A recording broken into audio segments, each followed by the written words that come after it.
আমি বাড়িতে এলেই না আমি যে ফলগুলো পছন্দ করি বাবা সেগুলো কিনে নিয়ে আসে। আর বাবার একটু ঠান্ডা ঠান্ডা মতো লেগেছিলো তাই আনারসটা নিয়ে এসেছিলো, কিন্তু বাকি ফলগুলো কিন্তু আমার প্রত্যেকটাই পছন্দ। আর এখানে ডাবও নিয়ে এসেছিলো, তাই বাবাকে বললাম ডাবটা কেটে দাও। ডাব কেটে কিন্তু বাবা এসে জলটা বের করে দিল। তোমাদের কার কার ডাবের জল খেতে ভালো লাগে বলো তো? আমার মনে হয় সবাই ডাবের জল খেতে ভালোই লাগে। আর এর ভেতরে যে যে কচি কচি শ্বাসটা হয়েছিল না, এটা খেতে যে কী ভালো লাগে সেটা বলে বোঝানোর মতো না। এটা খেতে আমার মাও খুব পছন্দ করে, তাই জন্য মা তো কাজে ব্যস্ত ছিল, ওই জন্য একটু একটু করে মাকেও তুলে তুলে দিচ্ছিলাম। এটা আগের শনিবারের ভিডিও। তো আমি আজকে ভেবেছিলাম যে আমি রান্না করব। বাবা পনির কিনেছিল, তা মার একটু শরীরটা ভালো ছিল না বলে আমি বললাম যে এই যে এগুলো দিয়ে আমি আজকে হোয়াইট পনির রান্না করব। তো এই যে কাজু, চারমগজ আর পোস্ত বেশি করে নিয়ে নিয়েছি, এবার এটাকে কিন্তু বাটতে হবে।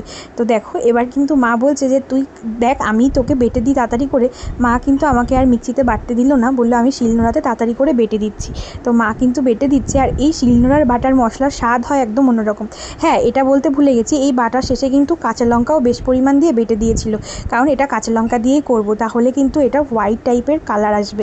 আর এই যে পনিরটা নিয়েছিল 500 গ্রামের একটু বেশি, তো এই পনিরটাকে আমি পিস পিস করে কেটে নিচ্ছি। যে রান্নাটা আমি আজকে করবো এটাতে একদম ছোটো ছোটো পিস হলেই ভালো হয়, মানে এর থেকে ছোটো হলেও আরও বেশি ভালো হতো। তারপরেও ভাবলাম না এই সাইজটাই থাক। তো এবার এটাতে কিন্তু একটুখানি হলুদ ছড়িয়ে এটা ভেজে নেব। এবার দেখো আমাদের মানে এটা হলুদ না দিলেও হয়, তবে কোনো কিছু হলুদ ছাড়া ভাজা হয় না বলে হালকা একটু হলুদ দিয়ে ডুবো দিলে কিন্তু এগুলোকে ভেজে নিচ্ছিলাম। আর পনিরগুলোও কিন্তু খুব খুব টাটকা ছিল, সেই জন্য কিন্তু সুন্দরভাবে ভাজাও হয়ে যাচ্ছিলো। আর এদিকে দেখো লাল লাল করে অনেকগুলো পনির ভেজে নিয়েছি, তারপরে কিন্তু আবারও দিয়েছিলাম, মানে একসাথে তো সব ভাজা গেল না, তাহলে যদি ভেঙে ভেঙে যায় আমি আলাদা আলাদা করে নিয়েই ভেজেছি। আমি অনেক দিন ধরে রান্নার ভিডিও তোমাদের সাথে শেয়ার করি না, সারাদিন কী করছি না করছি এটাই করি। তো আজকে ভাবলাম একটু রান্নার ভিডিও করি।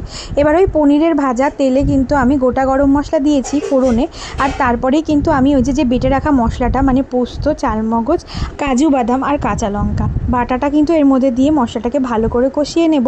এর মধ্যে কিন্তু পরিমাণ মতো নুন আর চিনিও দিতে হবে। তো মশলাটাকে ভালো করে কষতে কষতে একটুখানি জল দিয়েছি, ওটা বেশ ভাজা ভাজা দলা দলা হয়ে যাচ্ছিলো, তখন একটুখানি জল দেওয়া হলো, গ্রেভিটা কিন্তু খুব সুন্দর হলো।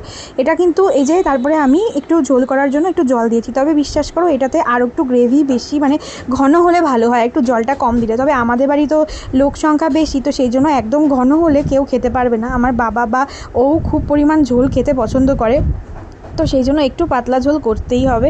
তো যাই হোক এইভাবে করছি, আর এটা কিন্তু ফুটবে, তো আরেকটুখানি ঘন হয়ে যাবে, তবে আরেকটু জল কম দেওয়াই উচিত এই রান্নাতে। কিন্তু বললাম যে আমাদের বাড়িতে লোক সংখ্যা দুজন যে মানে রয়েছে, তারা একটু ঝোল খেতে পছন্দ করে। তো যাই হোক ফাইনালি হয়ে গেছে। এবার নামানোর সময় কিন্তু বেশ পরিমাণ ঘি দিয়েছি আর গরম মশলা দিয়েছি, দিয়ে নামিয়ে নিয়েছি। খেতে কিন্তু সেরা হয়েছিল। তোমরা কেউ এভাবে আগে কখনো না খেলে অবশ্যই ট্রাই করে দেখো।